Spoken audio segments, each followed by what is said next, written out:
Ang ulan ay patuloy na humahampas sa mga bintana, habang si Marta ay tahimik na nakatayo sa harap ng kanyang mga magulang. Nang makita ni Aling Sabel ang resulta ng ultrasound sa bag ni Marta, hindi na nito napigilan ang kanyang emosyon at nangatal ang kanyang boses habang tinatanong ang anak. "Marta, ano ito?" Ang mga mata ng kanyang ina ay puno ng sama ng loob, habang si Mang Ed ay nakatayo sa tabi, tahimik, ngunit may nanginginig na mga kamay sa kanyang likod. "Marta, paano mo nagawa to sa amin?" Tanong ni Mang Ed, mabigat ang bawat salitang binibitawan. Parang mga bato na bumabagsak sa puso ni Marta. Ang huling bagay na gusto niyang makita ay ang pagkadismaya ng kanyang mga magulang. Ngunit heto siya, humarap sa kanila na may bitbit na lihim na ngayon ay hindi na niya maitago pa. "Pa, Ma." Nag-aalangan siyang magsalita, ngunit hindi na rin siya makahanap ng tamang mga salita. Nakayuko siya, pilit pinipigilan ng mga luha na bumagsak. "Hindi sinasadya." Umiiling si Aling Sabel. Ang kanyang tinig ay puno ng sakit. "Marta, lahat ginawa namin para sa'yo. Nagtrabaho kami ng araw at gabi para mabigyan ka ng magandang kinabukasan. At ngayon, ano ang gantimpala sa lahat ng yun?" Hindi na nakatiis si Aling Sabel at napahugulgol ito. Tumalikod sa anak habang hinahaplos ang kanyang dibdib na puno ng bigat. Hindi na rin napigilan ni Mang Ed ang kanyang galit. "At yung lalaking yun, nasaan na siya ngayon? Iniwan ka. Ni hindi man lang siya nagpakita ng responsibilidad. Yan ba ang pinili mong pakisamahan habang kami nandito, nagsusumikap para sa'yo?" Para siyang pinipiga sa bawat salitang binibitawan ng kanyang ama. Sinubukan niyang ipaliwanag. "Pa, hindi ko naman gustong mangyari ito eh. Mahal ko siya pero..." "Pero ano, Marta? Naniwala ka sa mga pangakong walang kasiguruhan? At ano ang natira sa'yo ngayon, ha?" Nanginginig ang boses ni Mang Ed, hindi niya alam kung saan kukuha ng lakas para patawarin ang anak sa pagkakamaling hindi niya kayang tanggapin. Hindi na nakayanin ni Marta ang bigat ng sitwasyon. Pumatak ang luha sa kanyang pisngi habang nakayuko siyang humihikbi. Pa, alam kong nasaktan ko kayo pero anak ko rin to eh. Gusto ko po siyang panindigan, Ma." Hindi makapaniwala si Aling Sabel sa narinig. "Panindigan? Kaya mo bang panindigan ang magiging hirap, Marta? Kaya mo bang damayan ang anak mo sa mundo na ikaw mismo ang humusga sa kanya?" Ang bawat salita ay tila kutsilyong tumatagos sa dibdib ni Marta, ngunit wala siyang maisagot. Dumaan ang mga linggo matapos malaman ng kanyang mga magulang ang tungkol sa kanyang pagbubuntis, at kahit hindi sang-ayon ng mga ito, nagpasya si Marta na ipaglaban ang kanyang anak. Buong determinasyon niyang isinabay ang pag-aaral at pagtatrabaho. Sinisikap na itaguyod ang sarili at ang anak sa abot ng kanyang makakaya. Bawat araw, maaga siyang gumigising upang maghanda para sa kanyang mga klase. At sa hapon ay pumapasok siya sa isang maliit na kainan bilang serbidora. Ang bawat kita ay iniipon niya para sa pangangailangan ng kanyang anak na malapit na niyang isilang. Pagod man sa buong araw ng pag-aaral at trabaho, nagpapalakas si Marta sa pag-asang magagawa niyang maibigay ang mga kailangan ng anak niya. Ngunit, may mga gabi na hindi niya mapigilan ang sariling mapahikbi habang nakahiga sa kanyang maliit na kwarto. Pagod na pagod siya, at minsan nakakaramdam ng takot na baka hindi sapat ang kanyang ginagawa. Isang gabi, habang kinakain ang natirang pagkain mula sa kainan, biglang bumukas ang pinto ng kanyang kwarto at pumasok ang kanyang ina. Si Aling Sabel, bit-bit ang basang labahin. Tinapunan siya nito ng matalim na tingin bago nagsalita. "Marta, hanggang kailan mo balak magpakatigas? Ang hirap ng ginagawa mo.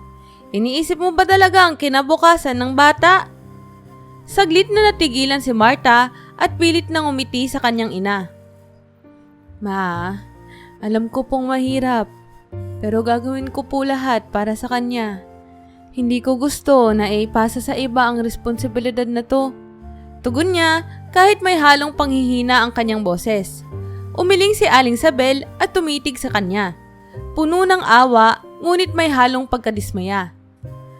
Anak, alam kong mahal mo ang magiging anak mo pero hindi to biro.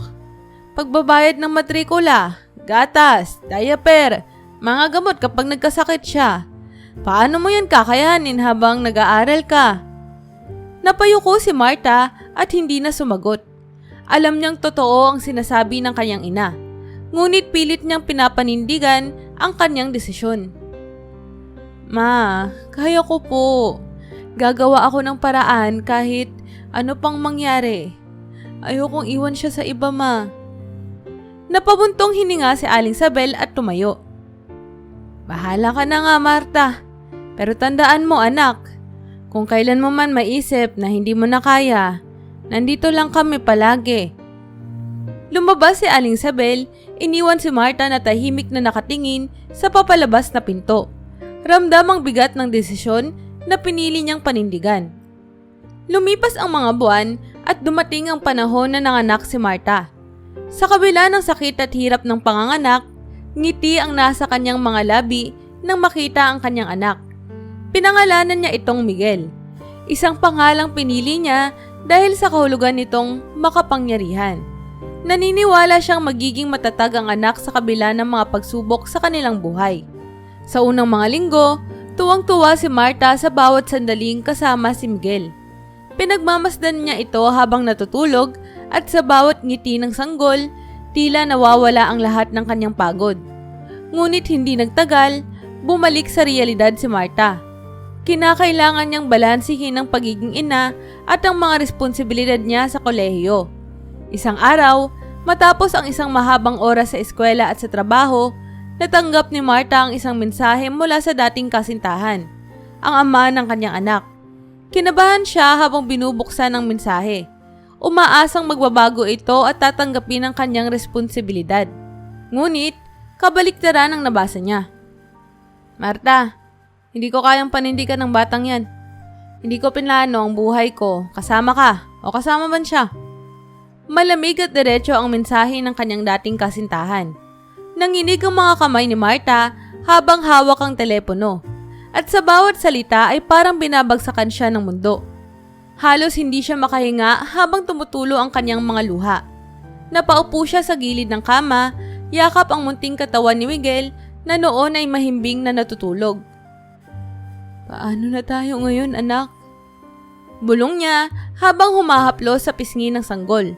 Ang pangakong pagtutulungan nilang dalawa na itinakda noon ay biglang naglaho. Iniwan siya sa gitna ng lahat ng hirap at takot para sa hinaharap ni Miguel. Isang linggo ang lumipas at dumating ang araw ng 3 buwang check-up ni Miguel. Nakaramdam ng kaba si Marta dahil kulang ang perang hawak niya para sa mga gamot at mga kailangang bilhin. Humingi siya ng tulong sa mga magulang, ngunit kitang-kita ang malamig na tingin ni Aling Sabel habang iniaabot ang ilang pirasong perang papel. Marta, hanggang kailan mo balak magpatuloy ng ganito? Wala nang balak pumalik ang ama ng bata at alam mong hindi ito biro. Sa pag-uwi nila Miguel mula sa ospital, nagbabadya ang kalungkutan sa kanyang mga mata habang minamasdan ang anak. Alam niyang mahal niya si Miguel, ngunit ang mga tanong ni Aling Sabel ay unti-unting lumilinaw sa kanyang isipan. Makalipas ang ilang buwan, napansin ni Marta ang biglang panghihina ni Miguel. Madalas itong umiiyak sa gabi at minsan ay tila hindi siya makatulog ng maayos. Nag-alala si Marta, lalo na at magkahalong pagod at gutom ang kanyang nararamdaman sa bawat araw na walang tigil na pag-aaral at pagtatrabaho. Alam niyang kailangang magpatingin sa doktor ng kanyang anak, ngunit natatakot siya sa maaaring gastusin. Isang hapon, habang papauwi mula sa eskwela, napansin niyang namumutla si Miguel. Nagdesisyon siya na dalhin ito sa ospital kahit kulang na ang pera niya. Nang dumating sila sa klinika, kinakabahan siya na naghihintay ng resulta habang pinapakinggan ang mga hikbi ni Miguel. Ilang oras pa, lumapit ang doktor sa kanya at sinabing kailangan ng sanggol ng mga gamot at karagdagang mga check-up upang masiguro ang kalusugan nito. Pero, Dok, magkano po ang kakailanganin para sa lahat ng to? Tanong ni Marta habang pilit niyang pinipigilan ang kanyang luha. Alam niyang wala siyang sapat na pera para sa mga kinakailangang gamot at pagsusuri. Pinag-aralan niyang mabuti ang reseta at mga kailangang bilhin. Ngunit kahit anong tansya niya sa kakarampot na natitirang pera, hindi pa rin ito sapat. Pag-uwi sa bahay, muli siyang nag-isip ng solusyon. Pilit niyang sinubukang makiusap sa mga magulang, ngunit mainit pa rin ang damdamin ni Aling Sabel at Mang Ed sa sitwasyon ng anak. Marta, hanggang kailan ka magpapatuloy sa pag-aalalang mag-isa? Nakita mo na ngayon ang hirap na sinasabi namin noon pa.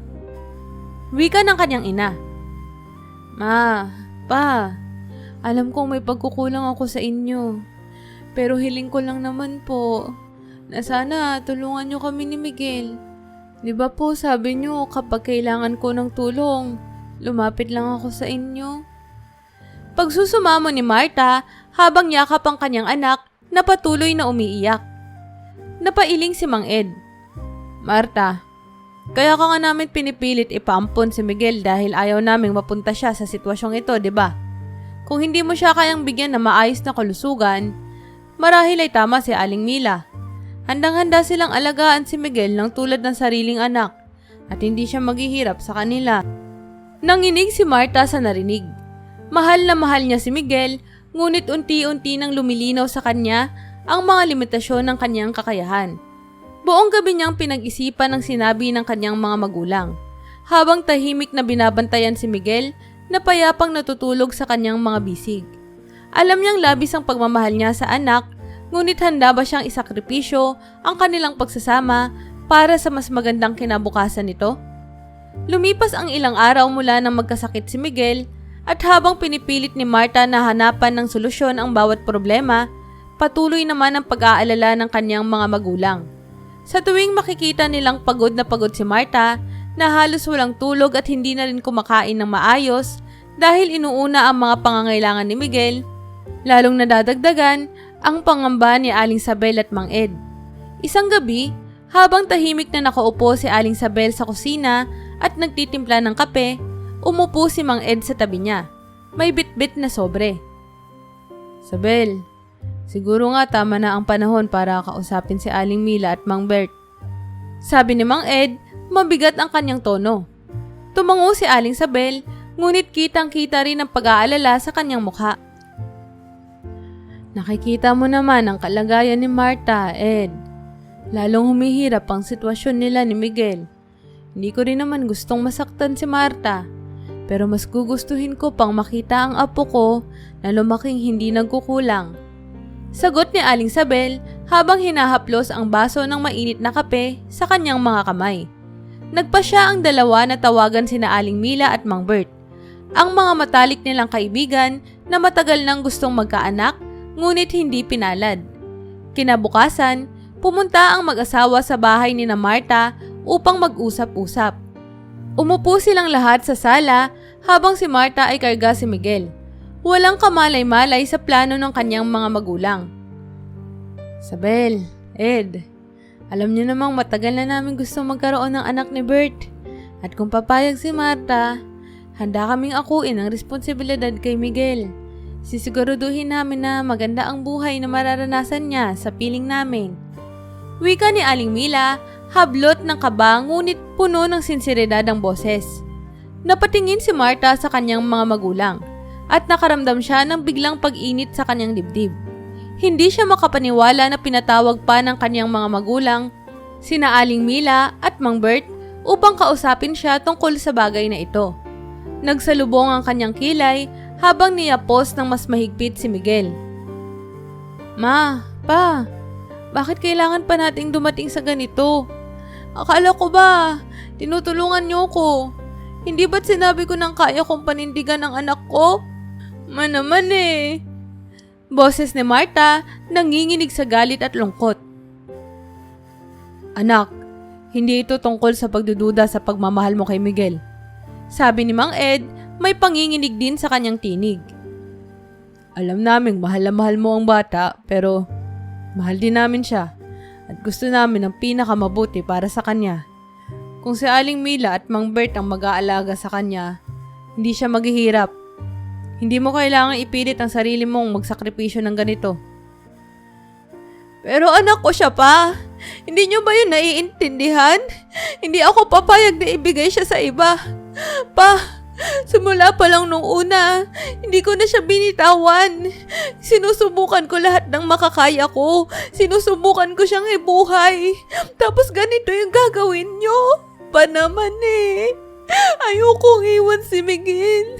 Ayokong mawala siya sa akin. Umiiyak na tugon ni Marta habang humahaplo sa pisngi ni Miguel, na noon ay himbing na natutulog sa kanyang mga bisig. Tumayo si Aling Mila at lumapit kay Marta. Hinawakan ang kanyang balikat. Marta, alam ko na ito ay isang napakasakit na desisyon. Hinding-hindi ko ito ipagpipilitan sa'yo. Pero kung sakaling dumating ang araw na mararamdaman mong hindi mo na kaya, tandaan mo lang na nandito kami ni Bert. Handa kaming ibigay sa anak mo ang buhay na marahil ay hindi mo pa kayang ibigay sa ngayon. Tumingin si Marta sa kanyang ina, baka sa kanyang mukha ang sakit at pagkadismaya. Ma, paano niyo nagagawang ipasa ang anak ko sa iba? Wala ba talaga kayong tiwala sa akin? Napabuntong hininga si Aling Sabel at lumapit din sa anak. Marta, ang gusto lang namin ay ang kapakanan ni Miguel. Alam namin ginagawa mo ang lahat pero minsan anak, kailangan nating tanggapin na hindi lahat ng laban ay kaya nating harapin ng mag-isa. Hindi kita gustong pilitin anak, pero isipin mo rin ang mas mabuting kinabukasan para sa apo ko, sa anak mo. Nang gabing iyon, naiwan si Marta na nakaupong mag-isa sa tabi ng kuna ni Miguel. Halos hindi siya makatulog habang iniisip ang mga sinabi ng kanyang mga magulang at ng mag-asawa. Alam niyang tama ang mga magulang niya sa isang banda, ngunit hindi niya maiwasan ang kirot na dulot ng posibilidad na malayo sa kanya ang kanyang anak. Habang pinagmamasdan si Miguel na payapang natutulog, ramdam niyang napipilitang magdesisyon sa pagitan ng pagmamahal at ng kapakanan ng anak. Matapos ang gabi ng matinding pag-iisip, pinilit ni Marta ang kanyang sarili na bumangon at ipagpatuloy ang araw. Alam niyang mahal na mahal niya si Miguel at handa siyang magtiis para sa kanya. Ngunit hindi niya maialis sa kanyang isipan ang mga sinasabi ng kanyang mga magulang. Nakita nila ang bawat hirap at sakripisyo na pinagdaraanan niya. At kahit pilit niyang iniiwasan ang issue, alam niyang hindi basta-basta magbabago ang kanilang pananaw. Isang umaga, kinausap siyang muli ng kanyang ina habang naghahanda siya ng pagkain para kay Miguel. Marta, mahinang sabi ni Aling Sabel, alam kong mahirap ito para sa'yo, pero kailangan mo ng pag-isipan ang sinasabi namin. Kung itutuloy mo ang pag-aalaga kay Miguel, hindi ka na makakapagtapos. Paano ka magiging handa para sa kinabukasan ninyo? Binitawan ni Marta ang kutsara at pansamantalang isinantabi ang niluluto. Naramdaman niya ang bigat ng bawat salita ng kanyang ina at alam niyang may katotohanan sa mga ito. Pero paano nga ba niya bibitawan ang anak na mahal niya? Ma, hindi ko po kayang iwan siya. Alam kong mahirap pero mahaanak ko siya. Ayokong ilayo siya sa akin. Sagot ni Marta na halos nagmamakaawa ang tono. Nang sumapit ang hapunan, si Mang Ed naman ang lumapit sa kanya. Anak, mahal ka namin at hindi namin gustong magmukhang pinipilit ka. Pero iniisip din namin ang magiging kinabukasan mo. Mahalaga ka rin sa amin, Marta. Hindi mo na kailangan maghirap ng ganito. Baka mas makabubuti kung ipaubaya mo na si Miguel kina Aling Mila. Nangako silang hindi ka nila ilalayo sa kanya. Makikita mo pa rin naman siya kung kailan mo gusto. Napahinto si Marta sa sinabi ng kanyang ama. Iyon ang unang pagkakataon na sinabing maaari siyang manatiling bahagi ng buhay ni Miguel kahit nasa pangangalaga ito ng ibang tao. Napagtanto niya na hindi naman talaga siya pipilitin ng kanyang mga magulang na tuluyang iwan ang anak. kundi binibigyan lamang siya ng isang mas praktikal na opsyon upang makapagpatuloy siya sa kanyang sariling buhay. Pero hindi ko pa rin kaya pa eh. Pabulong niyang sabi, ngunit ramdam ng lahat ng paghihirap na dinadala ng bawat salitang kanyang sinasabi. Alam niyang mahal na mahal niya si Miguel, pero alam din niyang hindi niya kayang tapatan ang kayang ibigay ni na Aling Mila at Mang Bert. Dumating ang hapon kung kailan binigyan siya ng ultimatum ng kanyang mga magulang. Habang nakatayo sa sala, ipinapaliwanag ni Aling Sabel, Marta, nakikita namin ang hirap mo. At ito ang huling pakiusap namin bilang mga magulang mo. Kung papayag ka, masusuportahan namin ang desisyon mong ipaampon si Miguel kina Aling Mila. Pero kung pipiliin mo pa rin panindigan siya na mag-isa, kailangan mong umalis at hanapin ng paraan para magpatuloy kayong dalawa. Dahil hindi na namin kaya ang gastos para sa inyong dalawa. Napakasakit ng sinabi ng kanyang ina, ngunit si Marta ay natigilan sa kanyang posisyon. Unti-unting bumagsak ang kanyang mga balikat sa bigat ng katotohanan. Kailangan niyang mamili. Makikita niya si Miguel, ngunit magkaibang buhay at bahay ang kanilang tatahakin. Hindi na nakayanin ni Marta ang nararamdaman at napaluhod siya. Mahigpit na yakap si Miguel. Pa, hindi niyo alam kung gaano kasakit, kung ano ang pinapagawa niyo sa akin. Ngunit sa kabila ng sakit, napagtanto niya ang katotohanan. Sa huli, iniwan si Marta ng kanyang mga magulang upang mag-isip ng mag-isa. Habang yakap-yakap niya si Miguel, alam niyang ito na ang huling pagkakataon na magiging sila lang dalawa. Bago niya ibahagi ang pagmamahal sa anak sa ibang mga taong nais magbigay ng mas maliwanag na kinabukasan para dito. Lumipas ang ilang araw mula nang huling makausap ni Marta ang kanyang mga magulang tungkol sa pag-aampon kay Miguel. Nasa isip pa rin niya ang ultimatum na ibinibigay sa kanya.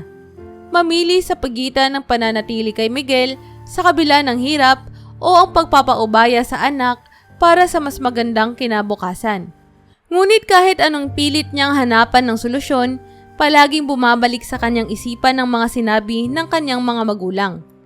Isang gabi, habang pinapatulog niya si Miguel, hindi niya mapigilang maiyak habang minamasdan ang maliit na mukha ng kanyang anak. Halos 2 buwan pa lamang ito, ngunit dama niya ang walang hanggang pagmamahal na nakaugnay sa bawat maliit na paghinga at ngiti ni Miguel. Sinapo niya ang maliit na kamay ng anak at marahang bumulong. Anak, gusto kitang panindigan. Gusto ko sanang ibigay sa iyo ang lahat ng pangarap ko. Pero paano kung ako mismo ang magiging dahilan ng paghihirap mo? Ayokong mangyaring na maranasan mong maghirap. Sa kabila ng kanyang pagmamahal, ramdam niyang dumadalas ang hirap at bigat ng bawat araw na nagdaraan. Minsan, sa gitna ng pagtatrabaho sa kainan, halos mawalan siya ng lakas. At sa tuwing bumabagsak ang katawan niya sa pagod, nababalot siya ng takot na baka hindi niya kayang alagaan si Miguel sa paraang nararapat. Lumipas ang isa pang linggo at isang gabi, habang nag-uusap sa pagkainan, muling binanggit ni Aling Sabel ang posibilidad ng pag-ampon. Marta, hindi kita pinipilit pero gusto lang naming ipakita sa iyo ang magiging buhay ng bata. Kung sakaling ipaubaya mo siya kina Aling Mila at Mang Bert, kailangan mong makita ang tahanan nila. At sa hindi inaasahang pagkakataon, sumang-ayon si Marta. Naisip niyang wala namang mawawala kung titignan niya lamang ang buhay na maaaring ibigay ni na Aling Mila at Mang Bert kay Miguel. Nang sumunod na araw, dinala siya ng kanyang mga magulang sa bahay ng mag-asawa. Pagdating nila doon, bumungad ang maluwag at maaliwalas na tahanan ni na Aling Mila at Mang Bert. Puno ng mga laruan, kumot at mga gamit na handang-handang tanggapin ng isang bagong miyembro ng pamilya. Habang naglalakad sa loob ng bahay, halos hindi makapagsalita si Marta. Nakita niya ang kwarto na inihanda ni na Aling Mila para kay Miguel. Kulay asul at may mga larawang pangsanggol sa pader. Sa bawat sulok ng silid, puno ng mga laruan at libro na tila ba sinasabing handa silang paligayahin ng kanyang anak. Lumapit si Aling Mila sa kanya at sa malambing na boses ay sinabi, Marta, alam kong mahirap ito para sa'yo. Hindi ko ma-imagine ang sakit na pinagdadaanan mo ngayon. Pero nais naming ipakita sa'yo na handa kaming magbigay ng tahanan para kay Miguel kung sakaling pumayag ka. Habang tinitignan ni Marta ang mga laruan at una na nakahilera sa kama, unti-unting bumibigat ang kanyang dibdib. Isang bahagi ng kanyang puso ang nagsasabing dapat ipaglaban si Miguel at manatiling magkasama sila. Ngunit nararamdaman din niya ang katiwasayan na maaaring maghintay para sa kanyang anak sa piling ng mga taong may kakayahan at buong pusong nag-aabang. Hindi na napigilan ni Marta ang kanyang emosyon at sa gitna ng kwarto, tumulo ang kanyang mga luha. Mahal ko po si Miguel, pero gusto ko rin naman pong maranasan niya ang mas magandang buhay. Gusto ko pong magkaroon siya ng mga laruan, magkaroon ng silid tulad nito. Nilapitan siya ni Aling Mila at niyakap ng mahigpit. Marta, kahit anong desisyon mo, nandito kami. Hindi namin ipipilit ang mga bagay na ito sa'yo. Ngunit pangako namin na aalagaan namin si Miguel ng para sa amin. Sa gabing iyon, habang papauwi, hindi na mapakali si Marta. Alam niyang mahal niya si Miguel ng buong puso. Ngunit malinaw rin sa kanya ang mga limitasyon ng kanyang kakayahan sa kasalukuyan. Lumipas ang mga araw mula sa pagbisita sa bahay ni Aling Mira at Mang Bert, ngunit ang alaala ng silid na inihanda para kay Miguel ay nanatiling sariwa sa isipan ni Marta. Alam niyang mahal na mahal niya ang anak, ngunit habang pinagmamasdan niya ito na mahimbing na natutulog sa kanyang mga bisig, lalong tumitindi ang pangamba niya sa magiging kinabukasan nito. Isang araw, kinausap muli ni Aling Mila si Marta. Dumaan siya sa bahay upang dalhan ng mga gamit si Miguel. Mga damit, diaper, at ilang mga laruan na kakailanganin ng sanggol. Naupo silang dalawa sa maliit na mesa sa kusina. Tahimik sa simula habang inihahanda ni Marta ang tsaa. Marta, panimula ni Aling Mila, basag ang kanyang boses. Alam kong nahihirapan ka sa desisyong ito. Ayoko sana makialam pero nakikita kong lumuluha ka noong nakita mo ang silid ni Miguel sa bahay namin. Hindi ko maipaliwanag pero nararamdaman ko ang bigat na pinagdaraanan mo. Napatingin si Marta kay Aling Mila na may malambing at maunawaing tingin. Sa kabila ng kanyang pangamba, naramdaman niya ang sinseridad ng matanda. Aling Mila, simula niya, pilit pinipigilan ang panginginig ng kanyang boses. Mahal na mahal ko po si Miguel eh. Gusto ko siyang bigyan ng magandang buhay. Pero natatakot din po ako na baka hindi ko kayang ibigay ang lahat ng kailangan niya. Hinawakan ni Aling Mila ang kamay ni Marta nang may malasakit sa kanyang mga mata. Marta, alam kong mahirap ito para sa iyo. Ngunit gusto kong malaman mo na kung sakaling pumayag ka, hindi ka namin ituturing na wala na sa buhay ng anak mo. Mahal mo siya at kailangan ka rin niya.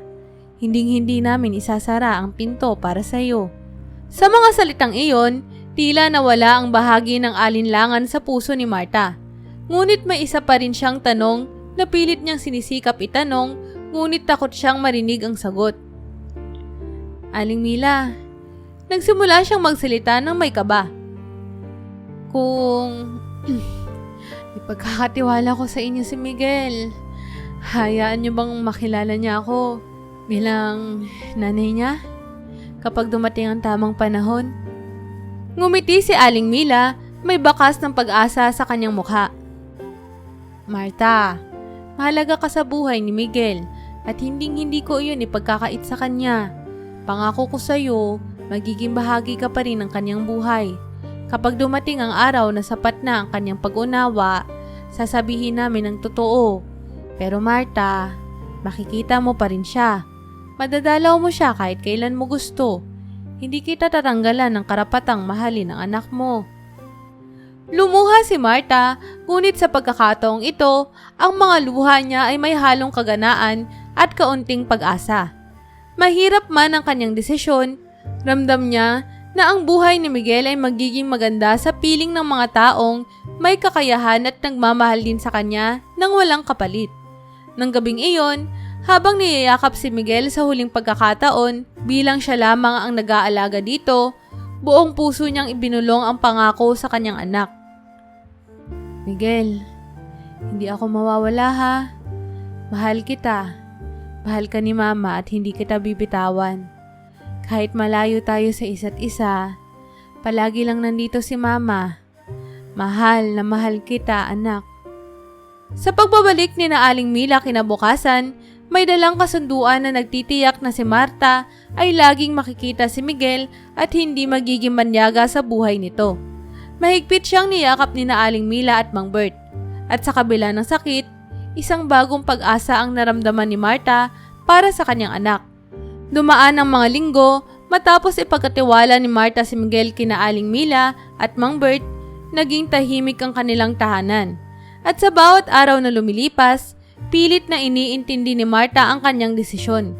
Kahit alam niyang ginawa niya ito para sa ikabubuti ng kanyang anak, hindi pa rin maiwasan ng kanyang puso ang pangungulila.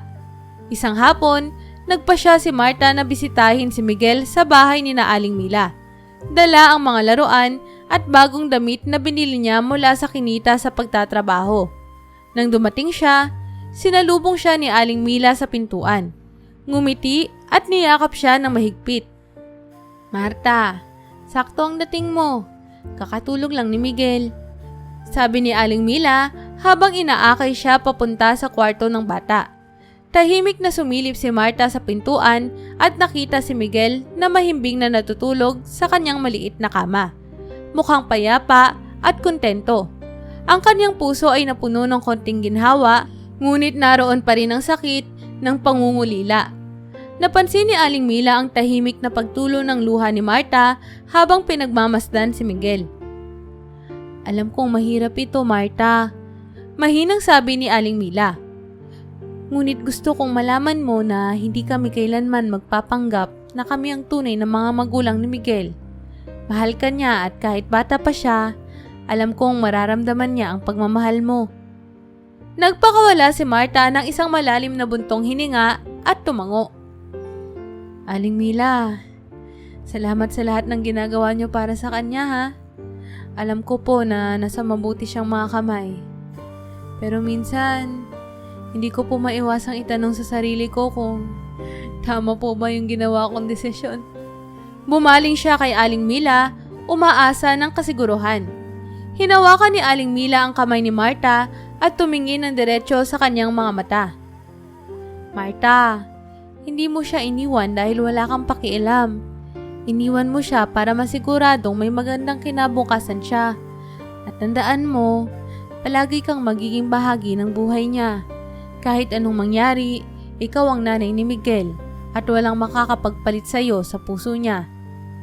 Niyakap siya ni Aling Mila at doon na bumigay si Marta. Hinayaan niyang bumagsak ang lahat ng lungkot, pangungulila at pag-aalala. Alam niyang hindi niya basta-basta mapupunuan ng puwang na iniwan ng desisyon niyang ipaampon si Miguel. Ngunit sa bawat yakap ni Aling Mila at sa bawat pagtulong ni Miguel sa ligtas na tahanan nito, nagkaroon ng konting katiwasayan ng kanyang puso. Bago siya umalis, bumalik siya sa kwarto ni Miguel at marahang hinalika ng noo ng anak. Miguel, hindi mawawala si Mama ha. Palagi katang mamahalin. Darating din ang araw na mauunawaan mo lahat ng to. Bulong niya, puno ng pagmamahal at pangako.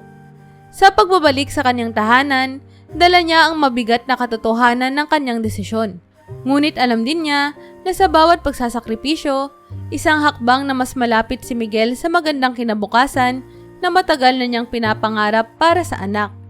Lumipas ang mga buwan at naging bahagi na ng buhay ni Marta ang madalas na pagbisita kay Miguel.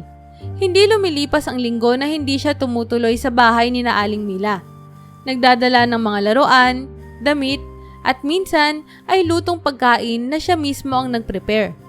Bagaman masakit pa rin para kay Marta ang makita ang anak na lumalaking wala sa kanya, napupunan ng kasiguruhan ng kanyang puso sa tuwing makikita niya si Miguel na masigla at malusog. lumalaking may magandang kalinga.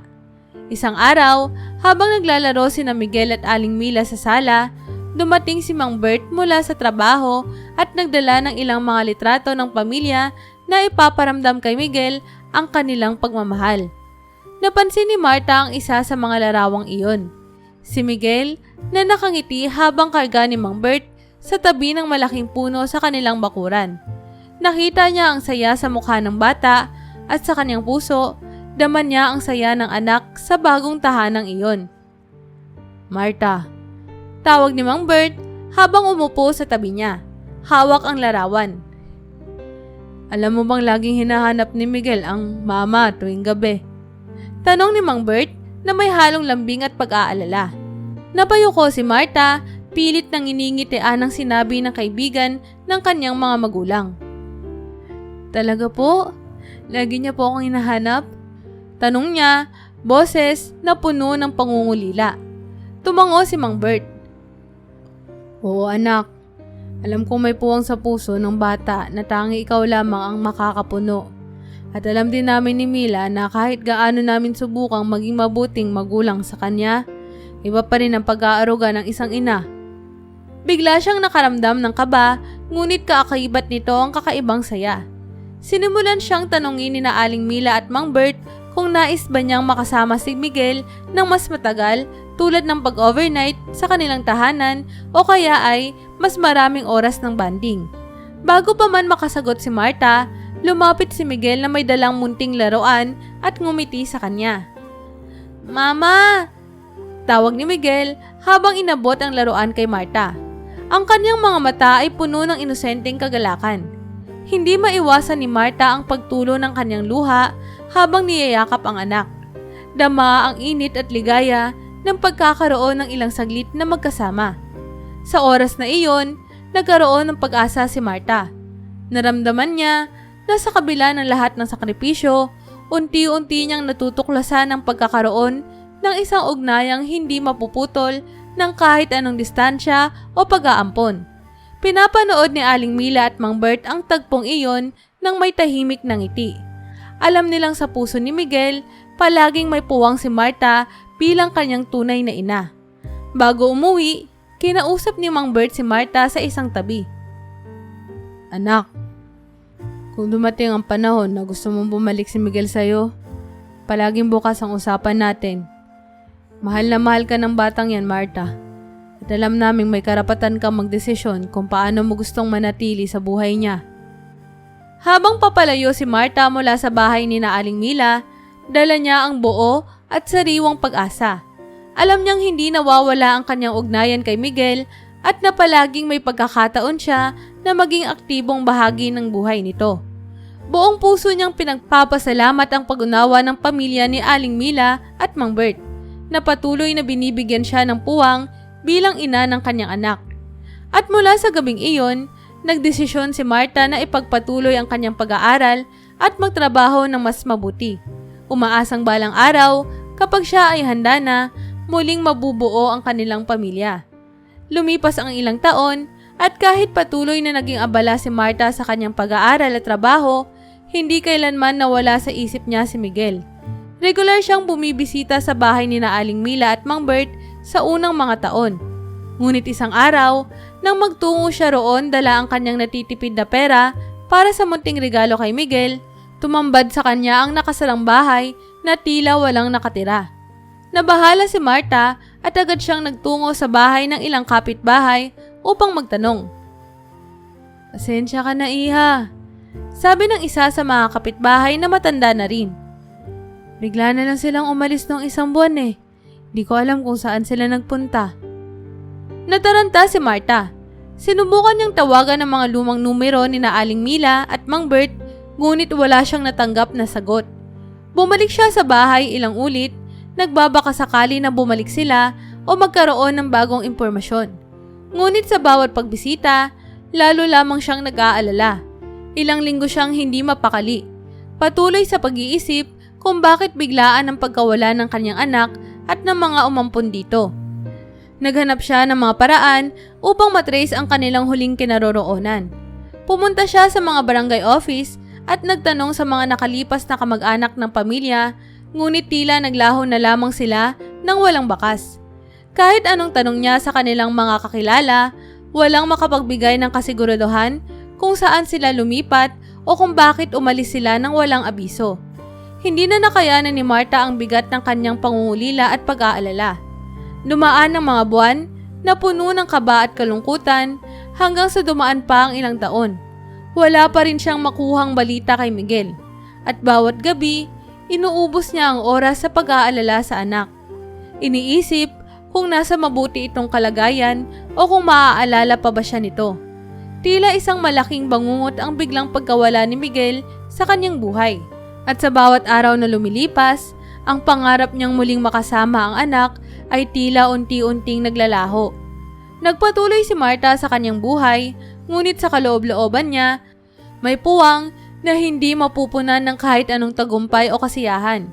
Inukit niya sa kanyang puso ang pangako na hinding-hindi siya titigil sa paghahanap kay Miguel. Ano man ang mangyari, lumipas man ang maraming taon, umaasa siyang darating ang araw na muling magtatagpo ang kanilang mga landas. Isang maaliwalas na umaga, lumabas si Marta upang magtungo sa paborito niyang coffee shop sa kanto. Kailangan niyang tapusin ang isang importanteng proyekto, kaya naman bitbit niya ang laptop at ilang dokumento.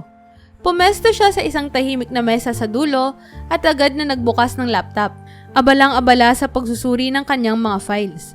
Habang napapaseryoso siya sa trabaho, hindi niya napansin na may isang lalaking umupo sa mesa sa tapat niya. May bitbit na tasa ng kape at isang libro. Hindi sinasadyang tumingala si Marta at napansin niya ang lalaking nakatingin sa kanya nang may magaan ng ngiti. Maputi ito, may maayos na postura at maamong mukha. Nakaramdam si Marta ng konting kaba, kaya bahagya siyang ngumiti bilang pagbati. Pasensya na, mukhang nakatitig ako, sabi ng lalaki habang inilalagay ang librong hawak sa mesa. Mukha kasing seryoso ka sa ginagawa mo. Baka nakakaistorbo ako. Ang tono ng kanyang boses ay kalmado at mababa, na tila gustong magbigay kaganaan sa kanilang unang pagkikita. Naku, hindi po, sagot ni Marta, bahagyang nahiya, ngunit natuwa rin sa pagiging magalang ng lalaki. Medyo abala lang talaga ako sa trabaho. Mahalaga kasi tong project na to para sa akin eh. Ngumiti ang lalaki at tumango. Ako nga pala si Jacob. Sabi niya, inabot ang kamay bilang pagbati. Saglit na natigilan si Marta, ngunit pagkatapos ay inabot rin ang kamay niya. Marta, nice meeting you, Jacob. Nagsimula ang kanilang usapan sa mga bagay na pangkaraniwan. Mula sa kung gaano kasarap ang kape sa coffee shop hanggang sa paborito na lang genre ng libro. Kahit abala si Marta sa kanyang trabaho, napansin niyang magaan ang loob niya kay Jacob, na parang matagal na silang magkaibigan kahit ngayon lamang sila nagkita. Ipinakilala ni Jacob ang sarili bilang isang simpleng negosyante na madalas magbasa sa coffee shop tuwing may libreng oras. Sa paglipas ng oras, nagpatuloy ang kanilang kwentuhan. Paminsan-minsan, tumutulong si Jacob sa pag-abot ng mga gamit ni Marta at nagbibigay ng mga simpleng mungkahi sa mga pinagtatrabahuan nito. Kahit hindi alam ni Marta, si Jacob ay nagtataglay ng mas maraming karanasan at kaalaman sa negosyo kesa sa simpleng impresyon na binibigay nito. Ngunit mas pinili ni Jacob na hindi ipaalam ang mga detalye ng kanyang buhay. Gusto mo bang magkita ulit kung okay lang sa'yo? Tanong ni Jacob nang halos magtatapos na ang kanilang pag-uusap. Napangiti si Marta, nakakaramdam ng kakaibang saya. Oo naman, bakit naman hindi? Magandang distraction ka rin sa araw ko ha. Sa mga sumunod na araw, hindi inaasahan ni Marta na magiging mas madalas ang pagkikita nila ni Jacob. Hindi pa rin niya alam ang tunay na estado ng kanyang bagong kakilala, ngunit ang pagiging simple, mabait at mapagkumbaba nito ang nagpagaan sa kanyang kalooban. Sa mga sumunod na linggo, tila naging bahagi na ng buhay ni Marta si Jacob. Madalas silang magkita sa parehong coffee shop kung saan sila unang nagkakilala. At unti-unting lumalalim ang kanilang pag-uusap mula sa mga simpleng kwentuhan tungkol sa araw-araw hanggang sa mga pangarap at mga takot na dati ay hindi nila basta-basta na ibabahagi sa iba. Sa bawat sandaling magkasama sila, lalong naramdaman ni Martha ang paghinga ng kanyang puso sa kakaibang kasiyahan na dulot ni Jacob. Magaan ang bawat pag-uusap nila. At sa bawat ngiti ni Jacob, tila may katiyakan sa kanyang pakiramdam na maaaring ito na ang taong magbibigay sa kanya ng bagong liwanag sa kanyang buhay. Isang gabi, pagkatapos ng mahabang araw sa trabaho, inimbitahan siya ni Jacob na kumain sa isang kilalang restaurant sa sentro ng lungsod. Bahagyang nagulat si Martha. Hindi sanay sa ganoong klaseng lugar, ngunit tinanggap niya ang imbitasyon dahil nais rin niya na makasama si Jacob. Pagdating nila sa restaurant, humanga si Martha sa ganda ng lugar. Maluwang at elegante. May mga chandeliers na kumikinang sa kisame at mga waitstaff na may galang sa kanilang kilos. Hindi ko alam na ganito kagarbo sa lugar na to. Bulong ni Martha kay Jacob habang sila ay naupo. Sobrang swerte ko naman at naisipan mo akong dalhin dito. Napangiti si Jacob at magaan siyang sumagot. Ako ang swerte, Martha. Gusto kong maranasan mo ang lugar na ito dahil deserve mong magkaroon ng espesyal na gabi. Habang sila ay kumakain, napansin ni Martha ang kakaibang atensyon na ibinibigay ng mga staff kay Jacob. Tila pamilyar ang lahat sa kanya at laging handang magbigay ng espesyal na serbisyo. Kahit hindi siya sanay sa ganoong atensyon, tinanggap niya ito bilang bahagi ng gabing iyon. Hindi pa rin iniisip na may kakaibang dahilan sa likod nito. Sa paglipas ng mga araw, naging mas malapit sila ni Jacob. Sa bawat pagkikita, dinadala siya nito sa iba't ibang lugar. Isang art exhibit, isang maliit na pribadong beach resort, at minsan, sa isang libreng event kung saan kilala si Jacob ng maraming tao. Napansin ni Martha ang mga kilos na tila nagpapakita ng kakaibang impluwensya ni Jacob. Ngunit iniisip niya na simpleng masayahin at palabiro lamang ang lalaki. Isang araw, habang nag-uusap sila sa park, nagtanong si Jacob. Martha, handa ka bang malaman ng isang bagay tungkol sa akin? Nakaramdam ng konting kaba si Martha, ngunit tumango siya, handang makinig. Nagbigay si Jacob ng isang mahinang ngiti bago niya sinabing, hindi ako simpleng negosyante na pinakilala ko sa'yo. May isa akong kumpanya. Isang malaking kumpanya na humahawak ng iba't ibang negosyo sa buong bansa. Nangiti siya nang makitang nagulat si Martha, ngunit maingat siyang nagpatuloy. Hindi ko to sinabi sa simula dahil ayokong makaepekto to sa pagkakaibigan natin. Gusto ko lang na makilala mo ko ng walang hadlang, walang anino ng yaman o ng impluwensya. Hindi makapaniwala si Martha sa narinig. Naalala niya ang bawat simpleng kilos ni Jacob.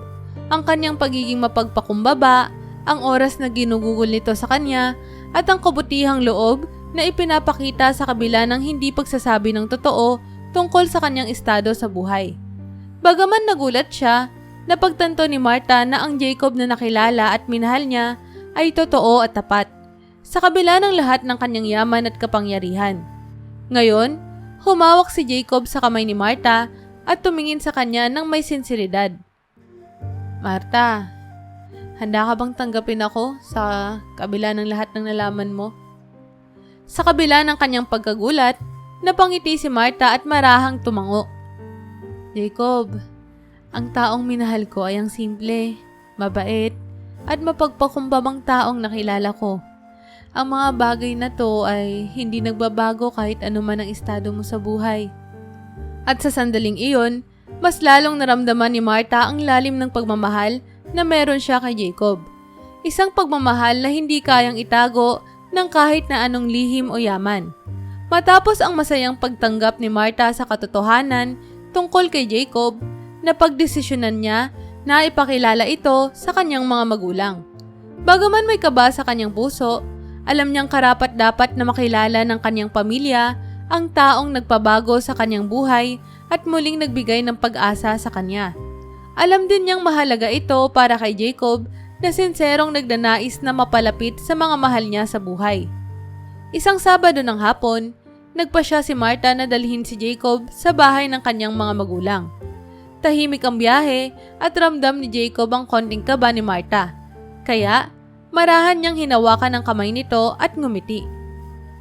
"Huwag kang mag-alala," sabi ni Jacob.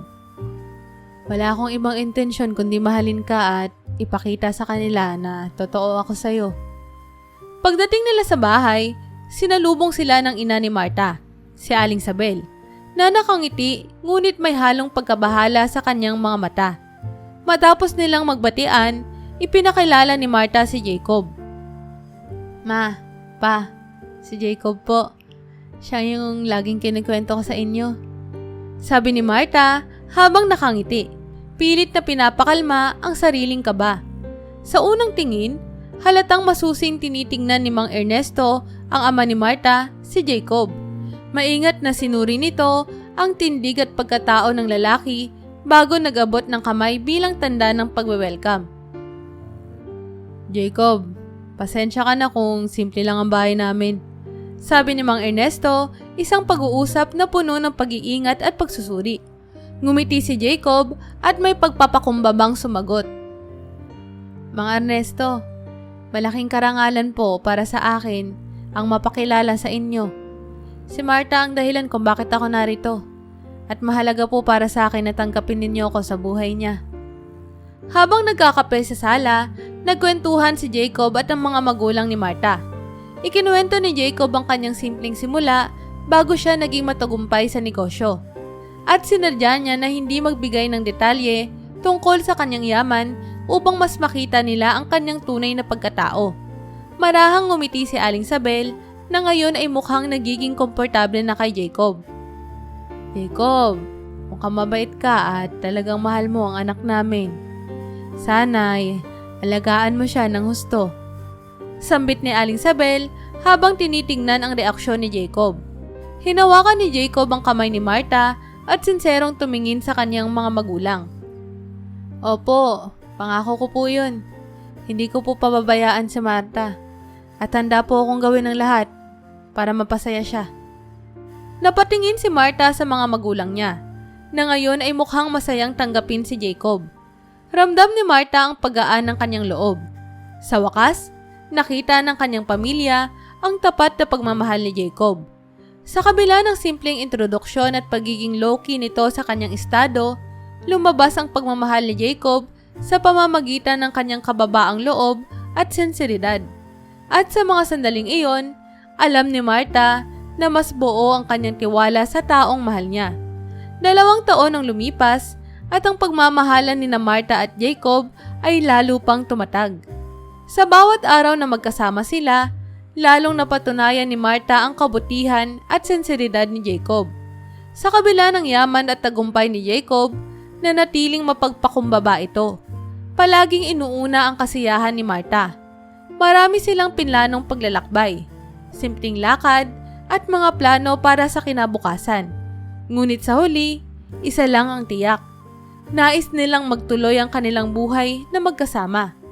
Isang gabi, habang sila ay nagbabakasyon sa isang tahimik na beach resort, sinurpresa ni Jacob si Marta ng isang romantic dinner sa tabing dagat.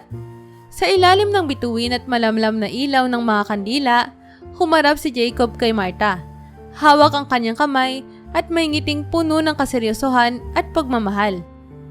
"Marta," nagsimula si Jacob, mababa ang boses at puno ng emosyon. 2 taon na kitang nakilala at sa bawat araw na lumilipas, lalo lang akong napapaniwala na ikaw ang nais kong makasama habang buhay. Walang halaga ang yaman at tagumpay kung wala ka sa buhay ko. Saglit na nagulat si Marta nang biglang lumuhod si Jacob. Hawak ang isang maliit na kahon na may kumikislap na singsing sa loob. "Marta," patuloy ni Jacob, nanginginig ang boses. "Will you marry me? Gusto kong maranasan ang bawat araw na kasama ka. Masaya, malungkot, lahat ng aspeto ng buhay. Nais kong ikaw ang aking kasama sa lahat ng oras." Napuno ng luha ang mga mata ni Marta, ngunit ang kanyang ngiti ay sapat ng sagot. "Oo, Jacob." Sagot niya, halos hindi makapaniwala sa kasiyahang nararamdaman. "Walang ibang gusto ang puso ko, kundi ikaw." Nagyakap sila at sa ilalim ng mga bituin at alon ng dagat, nangako silang magsasama ng habang buhay. Sa sumunod na buwan, pinlano nila ang kasal. At kahit maraming handa at detalye na kailangang asikasuhin, pinili nila ang isang simple, ngunit elegante at makahulugang seremonya. Hiniling ni Marta na maging malapit ang kasal sa kanyang mga mahal sa buhay at sa mga alaala ng nakaraan. Kaya, pinili nila ang isang simbahan sa probinsya na pinalamutaan ng mga puting bulaklak at simpleng dekorasyon. Dumating ang araw ng kanilang kasal at puno ng emosyon ang bawat sandali. Nakasuot si Marta ng isang simple ngunit eleganteng puting gown, habang si Jacob ay nakatayo sa altar at nakatingin sa kanyang bride na puno ng pagmamahal at pagmamalaki. Nang maglakad si Marta sa aisle, nagkatitigan silang dalawa. Tila ba walang ibang tao sa paligid kundi sila lamang. Sa harap ng kanilang mga pamilya at kaibigan, binitawan ni Jacob at Marta ang kanilang mga pangako sa isa't isa. Isinumpa nila na sa hirap at ginhawa, sa sakit at saya, sila ay magmamahalan at pagsasama. Naging saksi ang buong simbahan sa kanilang pagmamahalan at sa pagdulo ng seremonya, isang mainit na halik ang nagpatibay ng kanilang mga pangako. Sa pagtapos ng araw na iyon, hindi lamang si Marta at Jacob ang puno ng saya, kundi pati ang mga pamilya at kaibigan na tumulong at sumaksi sa kanilang pagmamahalan. Sa kanilang bagong yugto ng buhay bilang mag-asawa, alam nilang anuman ang harapin nila, mananatili silang magkasama, puno ng pagmamahal at paniniwala sa isa't isa. Matapos ang kanilang kasal, lumipat si Marta sa marangyang mansyon ni Jacob, isang malawak at eleganteng tahanan na tila nagmula sa isang pelikula. Sa bawat sulok ng mansyon ay naroon ang mga antigong muebles, mga chandelier na nagliliwanag sa gabi, at mga obra maestrang dekorasyon. Kahit nakalipas na ang ilang buwan mula nang magsimula silang manirahan dito, hindi pa rin sanay si Marta sa bagong buhay na may kasamang mga alalay at katulong. Isang umaga, habang bumaba si Marta mula sa kanilang kwarto, agad siyang sinalubong ng dalawang kasambahay. "Ma'am Marta, gusto niyo po ba ng kape o tsaa?" Tanong ng isa, habang ang isa naman ay nag-aayos ng mga bulaklak sa sala. Napangiti si Marta, ngunit mahiyain niyang sinagot, "Naku, salamat po pero kaya ko na pong gumawa ng sarili kong kape. Ayoko pong istorbahin kayo." Alam niyang ang mga ito ay bahagi ng pang-araw-araw na gawain sa mansyon. Ngunit hindi niya maiwasang makaramdam ng hiya sa bawat alok ng tulong sa mga simpleng bagay na kaya naman niyang gawin. Habang nagtitimpla siya ng sariling kape sa kusina, biglang lumapit si Jacob, may ngiting nanunuya ngunit puno ng lambing. "Kala ko ba gusto mong mag-relax asawa?" Biro niya habang sinusundan ng tingin ang bawat galaw ni Marta. "May mga tao tayo dito para gawin ng mga ganyang bagay. Pero tila ikaw mismo ang hindi sanay." Napabuntong hininga si Marta at humarap kay Jacob. "Alam mo naman na lumaki ako ng simple, Jacob. Hindi ako sanay na may pinagsisilbihan o maraming katulong. Parang hindi ko kaya ang pakiramdam na may gumagawa ng mga bagay na kaya ko namang gawin para sa sarili ko." Hinawakan ni Jacob ang kamay ni Marta at gumiti. "Marta, gusto ko lang maging komportable ka. Pero naiintindihan ko rin na mahirap ito para sa'yo. Huwag kang mag-alala. Hindi kita pipilitin. Alam kong mas gusto mong gawin ang ilang bagay ng mag-isa." Natuwa si Marta sa sinabi ni Jacob. Bagaman mayaman ito, naiintindihan pa rin nito ang kanyang mga simpleng kagustuhan. Nang gabing iyon, nagpasya siya na maghanda ng hapunan para sa kanilang dalawa. Sa kabila ng pagtataka ng mga alalay sa mansyon, tahimik niyang inihanda ang kanilang paboritong pasta at salad. Pinuno ang mesa ng mga kandila at gumawa ng simpleng setup na parang mga unang date nila noon. Pagdating ni Jacob sa pagkainan, natigilan ito, napuno ng saya at pasasalamat. "Di mo naman kailangan gawin to, Marta," sabi ni Jacob, ngunit baka sa kanyang mga mata ang tuwa. Ngumiti si Marta, puno ng pagmamahal. "Gusto ko lang ipakita na kahit nasa ganitong buhay na tayo, mahalaga pa rin sa akin ang mga simpleng bagay. Hindi man to marangya pero mula sa puso ko to." Sa paglipas ng mga araw, natutunan ni Marta na maging balanse sa pagitan ng kanyang mga simpleng kagustuhan at sa bago niyang buhay. Hinayaan niya ang mga kasambahay na gawin ang kanilang trabaho, ngunit sa ilang aspeto ng buhay, patuloy siyang naging si Marta na payak, mapagkumbaba at puno ng malasakit. Mga katangiang lalong nagpatibay sa pagmamahalan nila ni Jacob. Sa paglipas ng panahon, naging mas aktibo si Marta sa mga negosyo ni Jacob.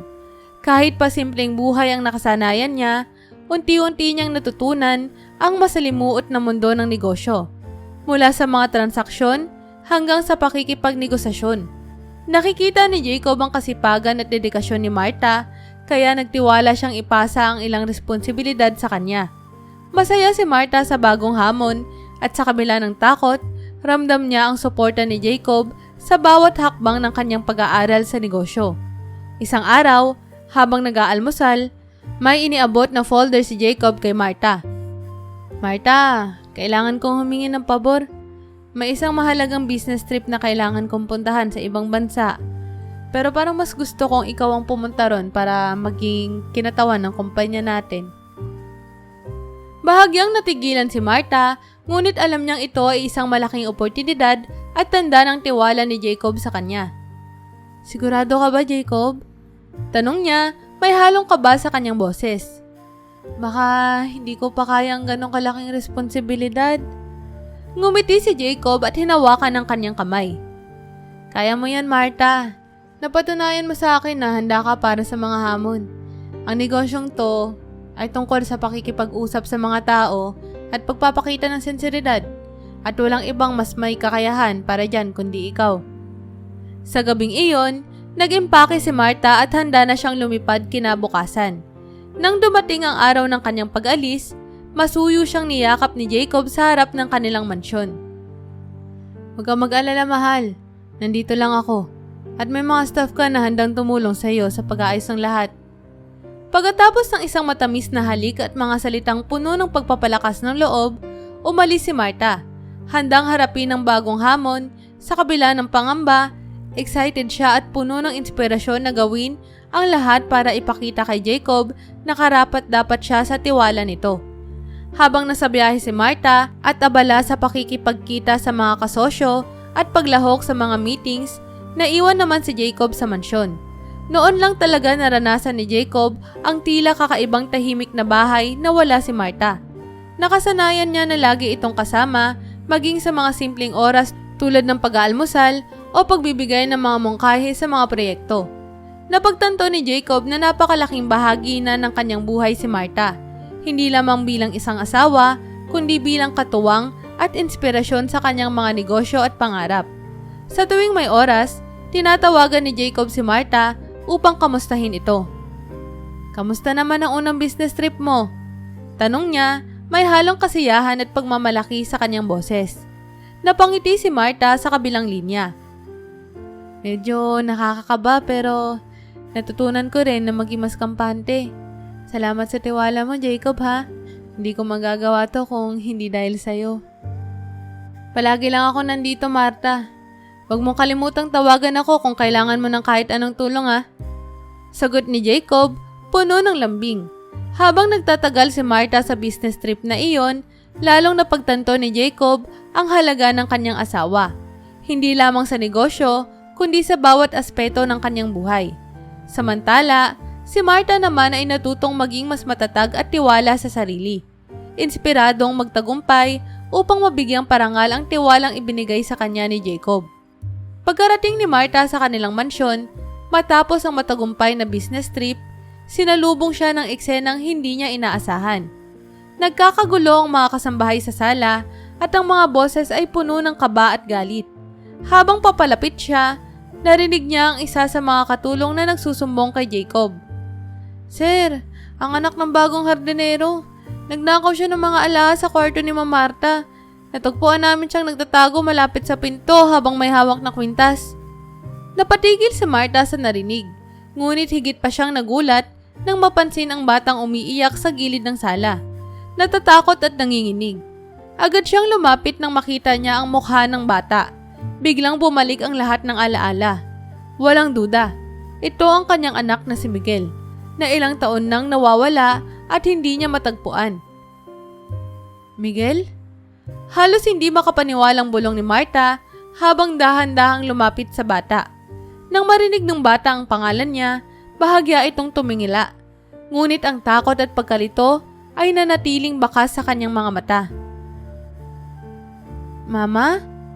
Pabulong at nag-aalangan na tanong ni Miguel. Parang hindi sigurado kung tama ang kanyang nakikita.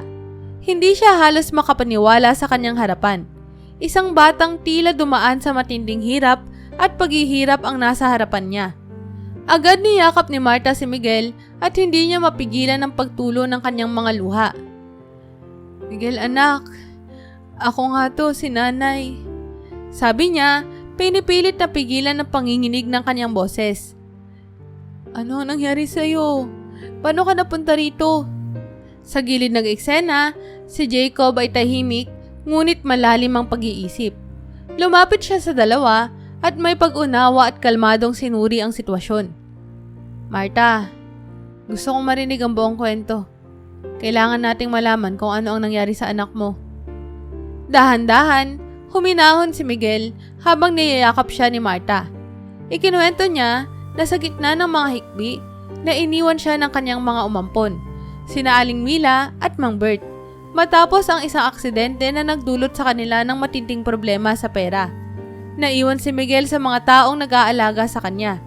Ngunit kalaunan ay napadpad siya sa ibang lugar at napilitang sumama sa ama niyang hardinero na kasalukuyang nagtatrabaho sa mansyon ni na Marta. Habang nakikinig si Jacob, tinampik niya si Miguel sa balikat at tumingin kay Marta. Marta, aalamin natin ang lahat ng kailangan para maibalik si Miguel sa buhay natin. Wala siyang kasalanan. Nag-aamali lang ng pag-unawa yung mga kasambahay natin. Agad na ipinatawag ni Jacob ang lahat ng mga kasambahay upang linawin ang sitwasyon. Ipinaalam niya na si Miguel ang nawawalang anak ni Marta at walang batayan ng paratang na pagnanakaw. Niyakap niya si Miguel at sinuguro kay Marta na hindi niya pababayaan ang bata. Kinagabihan, habang natutulog si Miguel sa kanyang bagong kwarto, nag-uusap sina Marta at Jacob. Jacob, hindi ko akalaing darating ang araw na makikita ko ulit si Miguel. Bulong ni Marta, may halong pasasalamat at kasiyahan. Huwag kang mag-alala, Marta. Sagot ni Jacob, mula ngayon, siya na rin ang anak ko. Gagawin natin ang lahat upang maibigay sa kanyang pagmamahal at pangunawa na matagal niyang hinahanap. Kinabukasan, matapos mapanatag si Miguel sa piling ni Marta at ni Jacob, nagpasya si Marta na kausapin si Mang Bert upang tuluyan ng linawin ng mga pangyayari. Gustong malaman ni Marta kung bakit sa kabila ng lahat ng kanilang pinagsamahan, bigla na lang nawala sina Aling Mila at Mang Bert kasama si Miguel. Hinanap niya si Mang Bert sa hardin at nadatnan itong tahimik na naglilinis ng mga halaman, mukhang matanda na kesa noong huli niya itong nakita. Agad niyang tinawag si Mang Bert at bahagyang nagulat ang matanda nang makita siya. Mang Bert, kailangan po nating mag-usap. Malumanay, ngunit seryosong sabi ni Marta. May halong kaba at lungkot sa kanyang boses. Pumayag si Mang Bert na makipag-usap kay Marta sa isang tahimik na sulok ng mansyon. At doon, inilabas ni Marta ang matagal nang kinikimkim na tanong sa puso niya. Bakit po kayo biglang nawala? Bakit niyo po iniwan si Miguel? May bahagyang sakit sa kanyang boses, bakas ang hindi matapos-tapos na pangungulila sa anak. Napabuntong hininga si Mang Bert bago nagsimulang magsalita. May kalungkutan sa kanyang mga mata. Marta, hindi ko ginusto ang nangyari. Mahal namin ni Mila si Miguel. Ngunit nagkaroon kami ng malaking problema. Nagkasakit na malubha si Mila at kailangan namin gumastos ng malaki para sa kanyang pagpapagamot. Naubos ang lahat ng aming ipon at pati ang kabuhayan namin ay bumagsak. Kailangan naming magbenta ng ari-arian para mabuhay. Halos hindi makapagsalita si Marta habang tahimik na nakikinig sa paliwanag ni Mang Bert.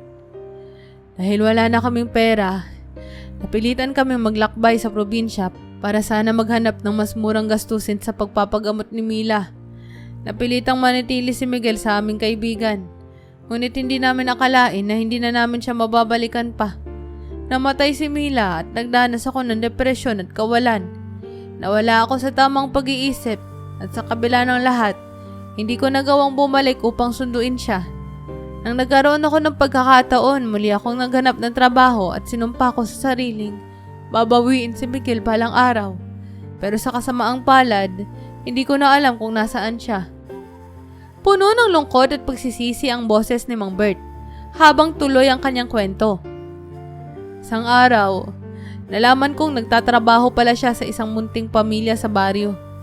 Nang makita ko siya, pinilit ko muli siyang alagaan sa abot ng aking makakaya. Naging hardinero ako rito nang hindi ko alam na ikaw pala ang may-ari ng mansyon. Hindi ko rin alam kung paano kita harapin, Marta. Naramdaman ni Marta ang bigat ng pangungulila at sakit na nadama ni Mang Bert. Nagbago ang kanyang damdamin mula sa galit patungo sa pagkakaunawa at simpatya. Mang Bert, naiintindihan ko po. Malumanay niyang sabi habang pinipigilan ang sariling emosyon. Hindi ko alam na nagdanas po kayo ng ganong hirap. Pero salamat po dahil kahit papaano, sa kabila ng lahat ng nangyari, napunta pa rin si Miguel sa akin. Mahal na mahal ko po ang anak ko at hindi ko po siya pababayaan muli. Nagpakawala si Mang Bert ng buntong hininga. Bakas ang ginhawa at pasasalamat sa kanyang mukha. Marta, hiling ko lang ay mapatawad mo ako sa aking pagkukulang.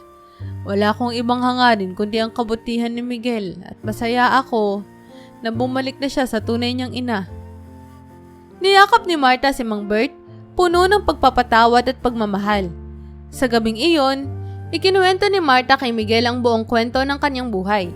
Mula sa kung paano siya ipinanganak hanggang sa mga sakripisyong ginawa niya upang maibigay sa kanya ang magandang kinabukasan.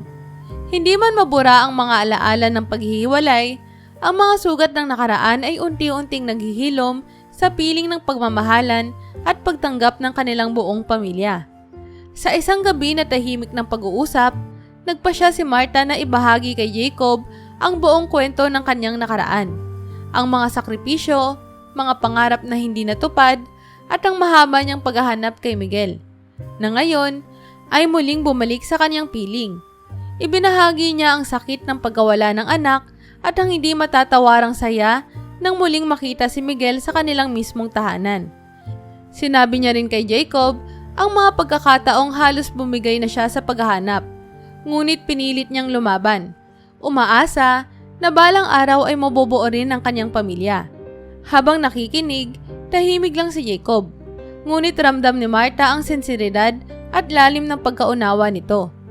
Nang matapos si Marta sa kanyang kwento, hinawakan ni Jacob ang kanyang mga kamay at may matinting pagmamahal sa kanyang mga mata.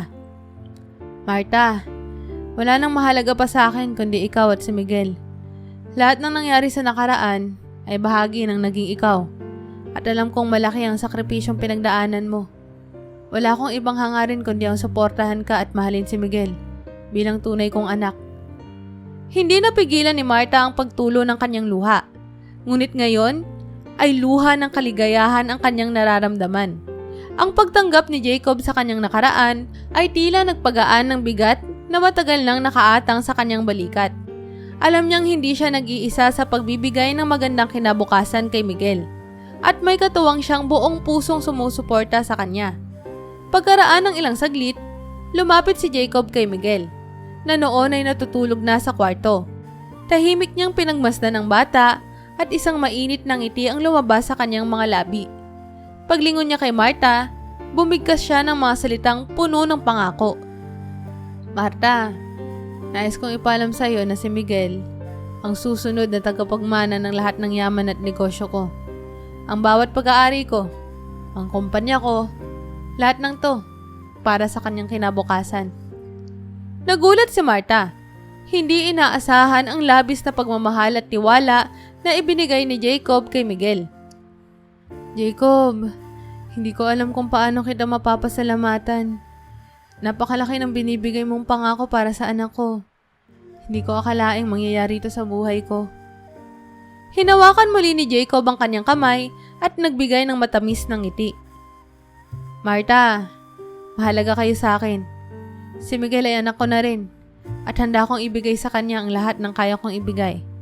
Hindi lang to dahil sa yaman, kundi dahil mahal ko siya, tulad ng pagmamahal ko sa iyo. Magkasama tayong bubuo ng pamilya at sisiguraduhin natin na magkakaroon siya ng magandang kinabukasan. Sa gabing iyon, sa tahimik na pagyakap ni Martha at Jacob, naging buo at matatagang pangako ng kanilang pagmamahalan para kay Miguel. Ang kanilang pamilya, na minsang nagkahiwalay, ay muling nagsama, at ang kanilang hinaharap ay puno ng pangarap at kasiguraduhan.